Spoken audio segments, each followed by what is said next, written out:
4월 30일 금요일 출애굽기 11장 1절부터 10절까지의 말씀입니다.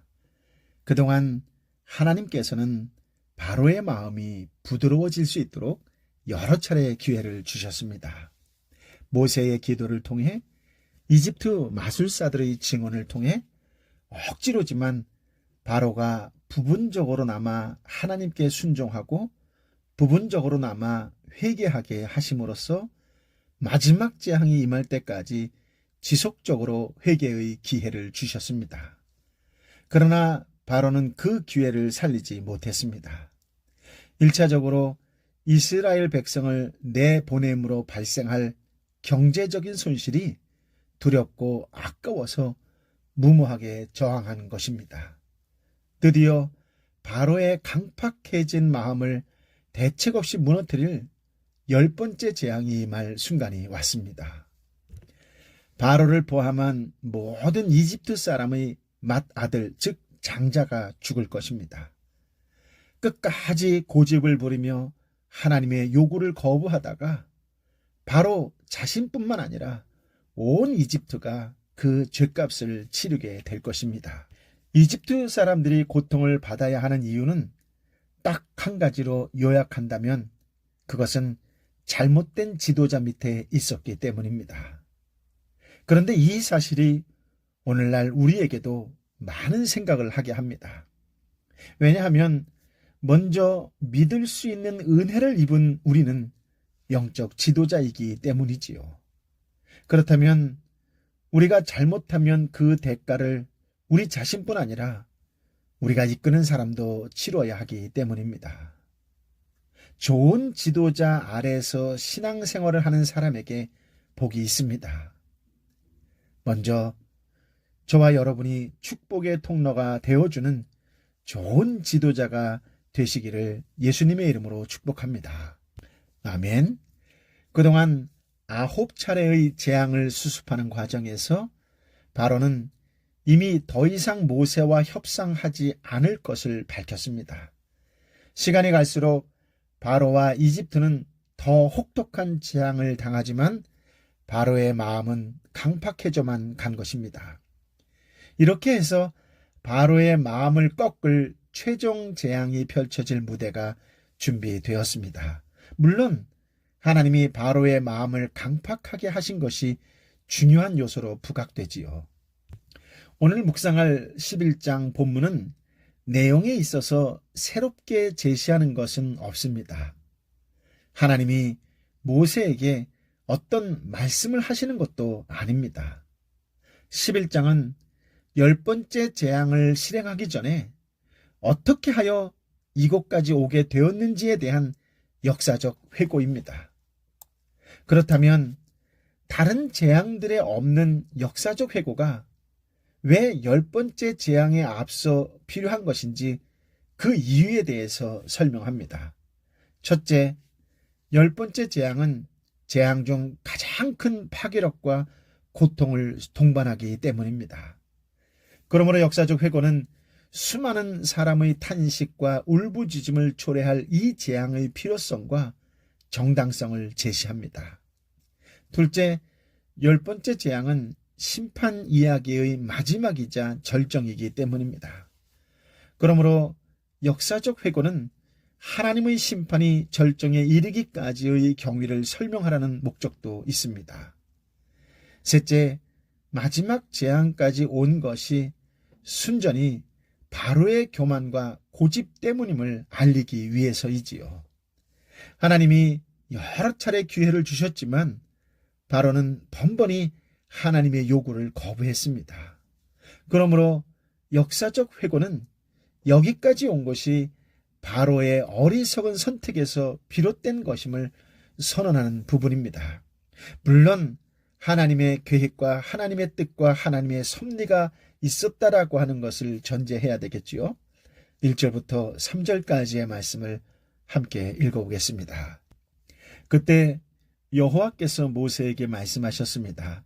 내가 바로와 이집트 위에 재앙을 하나 더 내리겠다. 그러고 났으면 그가 너희를 여기서 내보낼 줄 것이다. 그가 내보낼 때는 완전히 쫓아낼 것이다.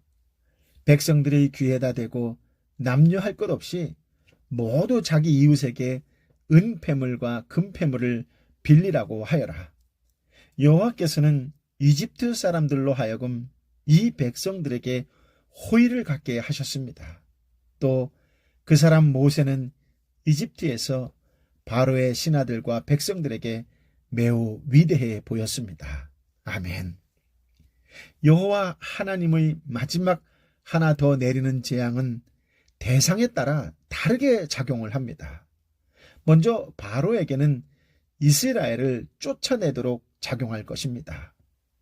마지막 재앙이 얼마나 혹독한지 하나님은 바로가 그들을 완전히 쫓아낼 것이라고 예고하십니다. 이스라엘을 붙잡아 두려는 마음이 싹 가시게 할 것이기 때문이지요. 이스라엘 백성에게는 이집트 사람의 호의, 이집트 사람의 은혜를 받도록 작용할 것입니다. 이스라엘의 떠남을 기뻐하면서 폐물을 줄 것이기 때문이지요. 여호와 하나님께서는 남녀할 것 없이 모두 자기 이웃에게 은폐물과 금폐물을 빌리라 라고 하시면서 3장 21절 22절의 약속대로 빈손으로 나오지 않게 하셨습니다. 여기서 빌리다 라는 단어는 구하다, 요청하다 라는 뜻입니다. 이스라엘 백성이 이집트 사람에게 빌렸다가 나중에 돌려주는 방식이 아니라 언급한 물건을 줄 것을 요청했다라고 해석하시면 되겠습니다. 모세에게는 바로의 신하와 백성에게 매우 위대해 보이도록 작용합니다. 앞서 7장 1절에서 모세가 바로에게 신이 되게 하겠다고, 하나님이 되게 하겠다고 하셨던 그 약속도 지키셨습니다. 그렇습니다. 구원 역사 속에 하나님께서 약속하신 말씀들을 지키시고 성취하시는 하나님의 지혜가 드러납니다. 4절부터 8절까지의 말씀을 함께 읽어볼까요? 모세는 말했습니다. 여호와께서 말씀하셨습니다. 한밤중에 내가 온 이집트에 다닐 것이다. 그러면 이집트에 처음 난 모든 것들, 곧 왕좌에 앉은 바로의 맏아들로부터 맷돌 앞에 있는 여종의 맏아들까지, 그리고 가축의 처음 난 모든 것들이 다 죽게 될 것이다. 이집트의 온 땅에 큰 부르짖음이 있을 것이다. 그와 같은 일은 전에도 없었고 앞으로도 다시는 있지 않을 것이다. 그러나 이스라엘의 사람이나 가축에게는 개 한 마리도 짖지 않을 것이다.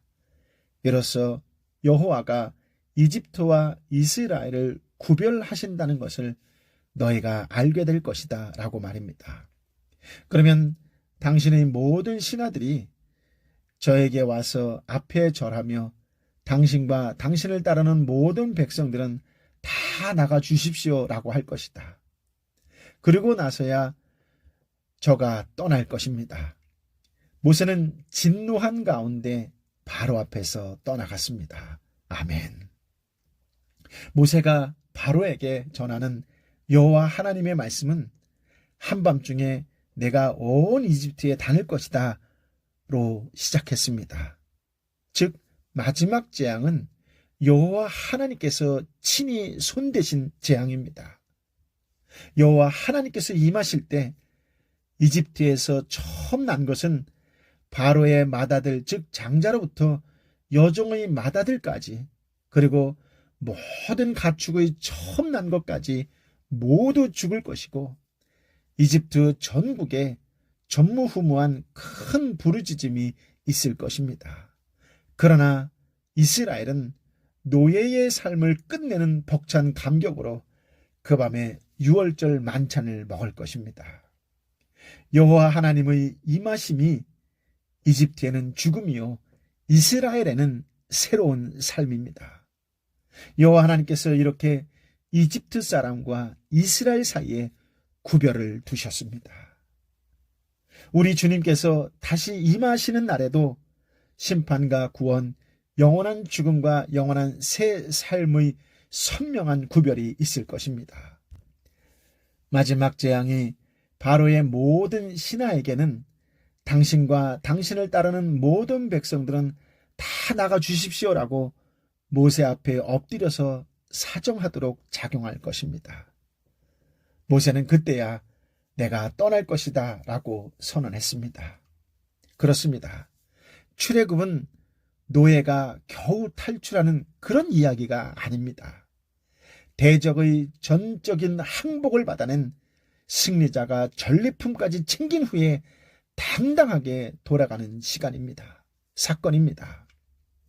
예전에 모세는 바로가 자기 말을 듣지 않을 것을 두려워했던 사람이었지요. 그러나 그런 그가 바로에게 화를 내며 진노하며 말할 정도로 담대해졌습니다. 히브리서 11장 27절, 믿음으로 모세는 왕의 진노를 두려워하지 않고 이집트를 떠났습니다. 그는 보이지 않는 분을 보는 것 같이 여기고 인내했습니다. 아멘. 그렇습니다. 믿음이 모세를 담대하게 한 것입니다. 순종을 반복하면서 보이지 않는 여호와 하나님을 신뢰하게 되었고 여호와 하나님을 신뢰하는 것만큼 담대해졌던 것입니다. 9절 10절 말씀을 함께 읽어볼까요? 여호와께서 모세에게 말씀하셨습니다. 바로가 너의 말을 듣지 않을 것이다. 이는 내가 기적들을 이집트 땅에 더 많이 베풀기 위한 것이다. 모세와 아론은 이 모든 기적들을 바로 앞에서 보였습니다. 그러나 여호와께서 바로의 마음을 강팍하게 하셔서 바로는 이스라엘 백성들을 그 나라에서 보내지 않았습니다. 아멘. 여호와 하나님께서는 반복해서 같은 말씀을 하시고 여러 번 기적을 보이셨습니다. 단번에 바로의 고집을 꺾기는 힘들었기 때문이 아닙니다. 열 재앙은 여호와 하나님께서 회개하지 않는 죄인을 다루는 방식을 보여줍니다. 여호와 하나님께서는 단지 재앙을 내리기 시작하시면 말씀에 순종하기까지 도중에 포기하지 않으십니다. 하나님 백성이라고 봐주지도 않습니다. 회개하고 순종하지 않으면 7배나 강한 재앙을 반복해서 내리신다고 레위기 26장 이하는 기록하고 있지요. 그렇습니다. 하나님께 무릎 꿇고 항복할 때까지 멈추지 않으십니다. 그러니 여호와 하나님의 말씀을 흘려 들으면서 청종하지 않는 강팍한 태도는 스스로 진노를 쌓는 일이지요. 여호와 하나님께서는 강팍한 자를 심판하기로 작정하시면 재앙을 충분히 내리실 때까지는 불순종하는 태도를 돌이킬 수 없도록 마음을 강팍하게 완고하게 만드십니다. 이스라엘 백성도 목이 곧은 백성이었습니다. 그들이 바로보다 더 잘 순종해서 구원받았던 것은 아닙니다. 그들은 신명기 9장 5절 6절에 있는 말씀처럼 오직 조상들에게 맹세하신 언약 때문에 은혜를 입은 것이지요. 그렇습니다. 구원은 오직 여호와 하나님의 은혜입니다. 그런데 마음대로 살도록 하려고 구원의 은혜를 베푸신 것은 아닙니다. 이스라엘은 방탕하게 살 자유를 얻은 것이 아니라 학대하는 바로 대신 하나님을 왕으로 모실 자유를 얻은 것입니다.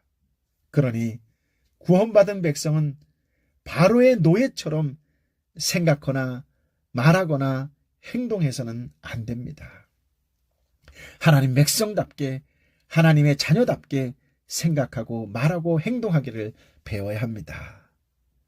오늘도 하나님의 백성답게 하나님의 딸, 하나님의 아들답게 살아가는 멋진 인생, 아름다운 인생이 되시기를 우리 주님 예수 그리스도의 이름으로 축복합니다. 아멘. 아버지 하나님, 참으로 귀한 말씀, 생명의 말씀으로 오늘도 덧입혀 주셔서 감사합니다. 하나님의 말씀이 있어서 얼마나 큰 위로와 격려가 되고 은혜가 되는지 말로 다 표현할 수가 없습니다. 하나님 끝까지 믿음의 사람을 지켜주신다는 약속의 말씀을 받습니다. 주님, 먼저 믿은 자로서 이제 먼저 믿은 자로서의 책임을 가지고 살아가는 믿음의 사람이 되게 하여 주옵소서. 누구보다도 먼저 믿음으로 섬기고 믿음으로 사랑을 나누어주고 믿음으로 하나님의 은혜를 나누어주는 축복과 은혜와 구원의 통로의 삶이 되게 하여 주옵소서. 순종을 반복하면 믿음이 된다고 말씀하셨사오니 주신 말씀을 깨달은 것만큼 아는 것만큼 삶으로 살아내고 이겨내는 그런 믿음의 사람, 순종의 사람, 믿음의 사람이 되게 하여 주옵소서. 나의 믿음을 통하여 누군가가 위로를 받고 누군가가 힘을 얻고 누군가가 그것을 통하여 하나님을 보는 역사가 일어나게 하여 주옵소서. 나의 믿음, 나의 순종으로 하나님의 기쁨이 되고 나의 믿음, 나의 순종으로 누군가가 미소를 짓게 되는 놀라운 하늘의 역사가 오늘 믿음의 사람을 통하여 일어나게 하여 주옵소서. 오 성령이여, 오 성령이여, 주님만을 바라보며 주님만을 찬양하며 주님께 신실히 걸어 나아가는 하나님의 사람, 성령의 사람, 예수의 사람이 되게 하여 주옵소서. 육신의 아픔과 연약함으로 인하여 꼿꼿이 걸어가지 못할지라도, 비록 병상의 침대에 누워있다 할지라도 마음으로 하나님을 부르며 선포할 때에 누구보다도 더 당당하고 더 멋진 하나님의 사람, 성령의 사람, 예수의 사람으로 선포하는 믿음의 사람, 믿음의 형제, 믿음의 자매가 되게 하여 주옵소서. 예수의 이름으로 치유될지어다. 예수의 이름으로 회복될지어다라고 당당히 선포하는 하나님의 딸, 하나님의 아들 되게 하여 주옵소서. 믿음으로 선포할 때에 예수의 이름으로 열릴지어다. 예수의 이름으로 해결될지어다라고 지치고 외롭고 힘에 겹다 할지라도 입술을 열어 믿음으로 선포하며 나아가는 하나님의 딸, 하나님의 아들 되게 하여 주옵소서.